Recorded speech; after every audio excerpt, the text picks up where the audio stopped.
for example, in the Juno Beach wreck, it's just as likely that if there's anything precious, it might be what they call a splash, which they would just dig out a hole in the sand and pour molten gold or silver into that hole, and then they would weigh it and they would mark it and send it on its way. Or what they call finger bars, where they would just create little trenches and they would fill those in. So in the early to mid 1500s, remember 1492, right? So you're only talking 50 years after the New World was even found. They're figuring out how to get the gold and the silver back to the New World before they established the mints that they had, that we traditionally think of as the pieces of 8 and the things like that are coming across. So 1550s and prior, it could just as easily be finger bars, splashes. It could even be an artifact that they just took the artifact straight from the indigenous folks and put it on the ship and sent it back.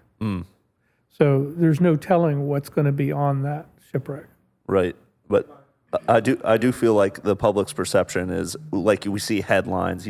After what was the last hurricane we had, there was a headline that a few gold coins had washed up on the. I think that's what people oftentimes think you all are looking for, is 1 or 2 coins, but it's large cultural deposits. I mean, it's significantly bigger implications, right?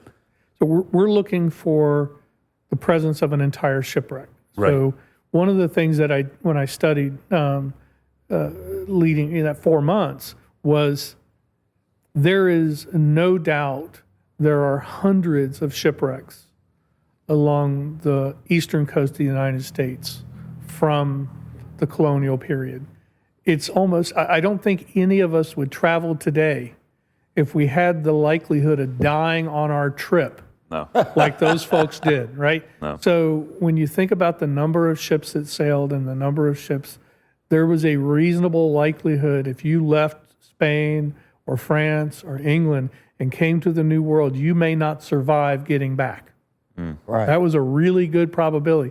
What would you think if you were heading up to Washington, D.C. or someplace, and they said, well, there's only about a 30% probability you'll live through the trip?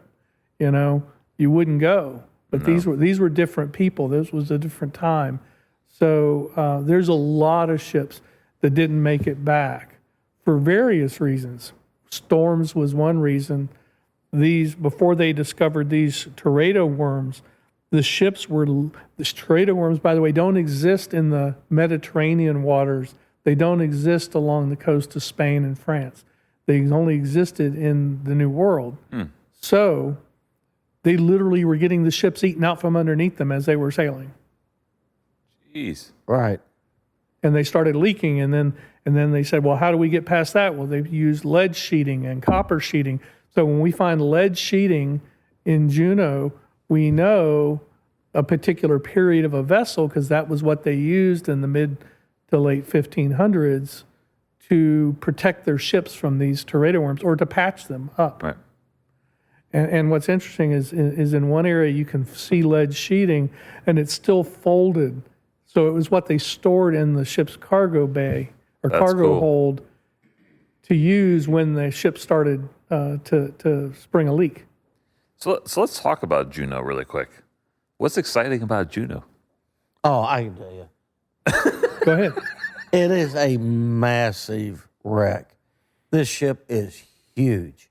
And the second thing is, a lot of the shipwreck was covered up with this teredo crust. And divers that went down ahead of us, over the last 50 years or so, didn't realize that this was covered with teredo crust. They didn't know what it was. They didn't hire archaeologists like what we do, right? Yep. And so they didn't realize what they were looking at.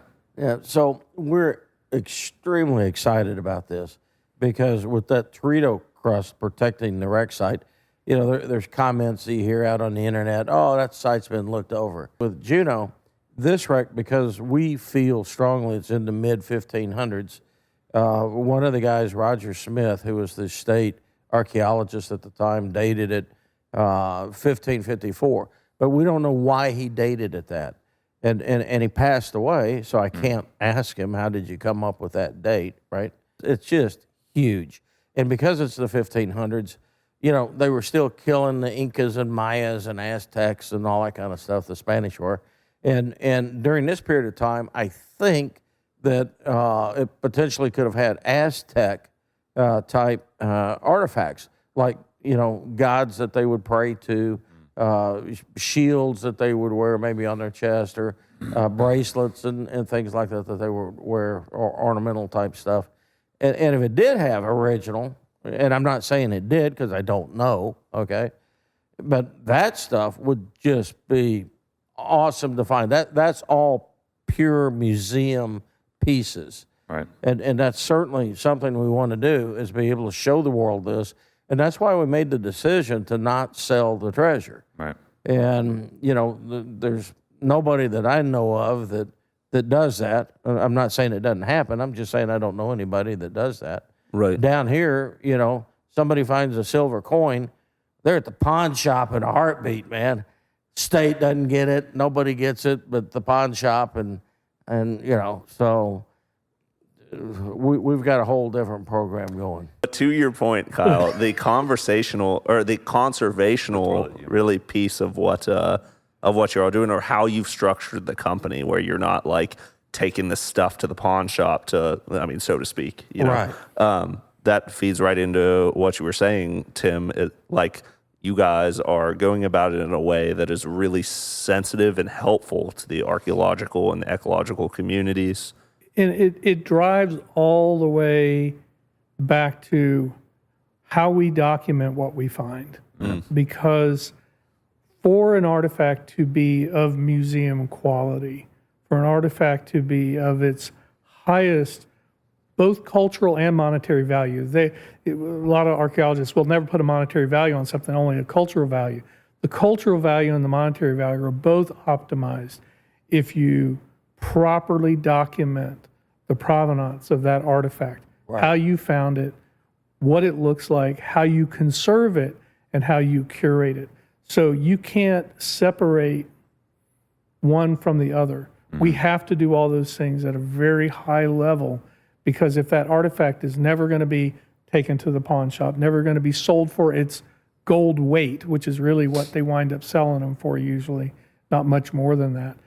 We have to do all that stuff. Right. And a lot of folks don't take that into account when the traditional treasure hunting isn't like that. So we are, you know, far more of a, archaeological exploration and conservation than we are to that ilk than a treasure hunter. And from from the minimum research I've done too, Tim, it just begged more questions for me. Like, when you pull this stuff up to the surface, there's like a stabilization process and everything to make sure that these are essentially survive and are able to be preserved. Is that the case? Yeah, you have to have a plan before you recover something, how you're going to stabilize it, and then once you stabilize it, how you're going to conserve it. And there's not every artifact is for conservation.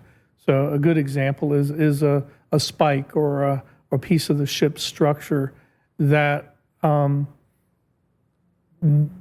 once you have 100 spikes, you don't need 150 or 200.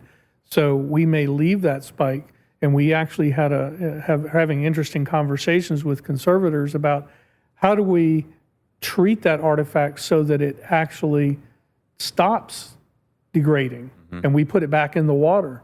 And there's also Rust-Oleum. and there's a tourist. Well, we actually engaged not Rust-Oleum, but we did engage with 3M on how what treatments we could do to that artifact to help stabilize it in the water.